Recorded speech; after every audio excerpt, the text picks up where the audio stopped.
एक शिष्य गुरु के पास आया। शिष्य पंडित था और मशहूर भी, गुरु से भी ज्यादा। सारे शास्त्र उसे कंठस्थ थे। समस्या यह थी कि सभी शास्त्र कंठस्थ होने के बाद भी वह सत्य की खोज नहीं कर सका था। ऐसे में जीवन के अंतिम क्षणों में उसने गुरु की तलाश शुरू की।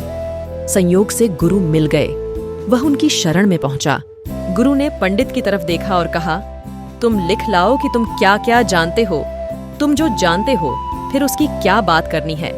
तुम जो नहीं जानते हो वह तुम्हें बता दूंगा। शिष्य को वापस आने में साल भर लग गया, क्योंकि उसे तो बहुत शास्त्र याद थे। वह सब लिखता ही रहा। कई हजार पृष्ठ भर गए। पोथी लेकर आया। गुरु ने फिर कहा, यह बहुत ज्यादा है। मैं बूढ़ा हो गया, मेरी मृत्यु करीब है, इतना न पढ़ सकूंगा। तुम इसे संक्षिप्त कर लाओ, सार लिख लाओ।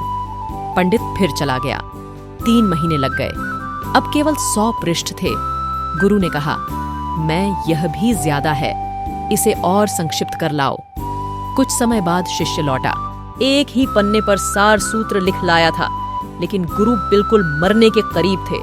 कहा, तुम्हारे लिए ही रुका हूं, तुम्हें समझ कब आएगी, और संक्षिप्त कर लाओ।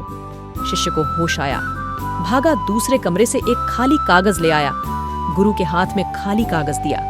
गुरु ने कहा, अब तुम शिष्य हुए, मुझसे तुम्हारा संबंध बना रहेगा। कोरा कागज लाने का अर्थ हुआ, मुझे कुछ भी पता नहीं, मैं अज्ञानी हूं। जो ऐसे भाव रख सके गुरु के पास, वही शिष्य है। निष्कर्ष, गुरु तो ज्ञान प्राप्ति का प्रमुख स्रोत है। उसे अज्ञानी बनकर ही हासिल किया जा सकता है। पंडित बनने से गुरु नहीं मिलते।